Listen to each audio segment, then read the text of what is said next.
రాజన్న దేవాలయ అభివృద్ధి మీద పవర్ పాయింట్ ప్రజెంటేషన్ తర్వాత అసలు ఏ రోజు మూసేస్తారు అనే దాని మీద ఇప్పటికి క్లారిటీ ఇవ్వలేవు. సరే దసరా తర్వాత మూసేస్తాం, దసరా తెల్లారా మర్నాడు అనేది కూడా ప్రభుత్వం దేవాదాయ శాఖ కానీ అధికార పార్టీ ఇక్కడ స్పష్టంగా చెప్పడం లేదు. మరి మేము అడిగిన అభివృద్ధికి మనం ఆటంకం కాదు. దేవాలయం లోపల ఉన్న హిందూ విగ్రహాలు ఏ ఒక్కటి తొలగించినా దర్గా సంగతి ఏంటంటే దాన్ని ఇప్పటికి కూడా చెప్పడం లేదు. నేను ప్రభుత్వాన్ని డిమాండ్ చేస్తూ ఉన్నాం, దేవాదాయ శాఖను డిమాండ్ చేస్తూ ఉన్నాం.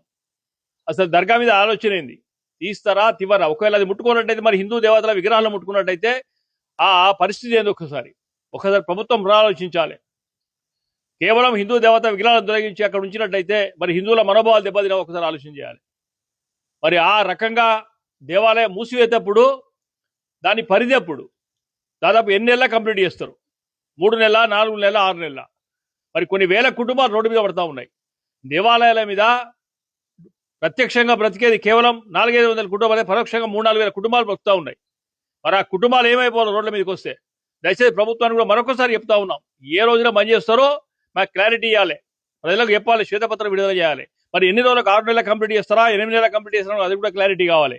మరి కూలగొట్టి అన్ని పక్కకు పెట్టేసిన తర్వాత 5 సంవత్సరాలు, 4 సంవత్సరాలు, 3 సంవత్సరాలు దేవాలయం మూతపడితే మాత్రం ఇది బాగుండదు. అనేకమైన కుటుంబాలు ఏదైతే రోడ్డు మీద పడే పరిస్థితులు కనుక ఖచ్చితంగా కూడా స్పష్టంగా మరొకసారి కూడా ఉన్న విషయాలు స్పష్టంగా కూడా చెప్పడం మేము డిమాండ్ చేస్తా ఉన్నాం.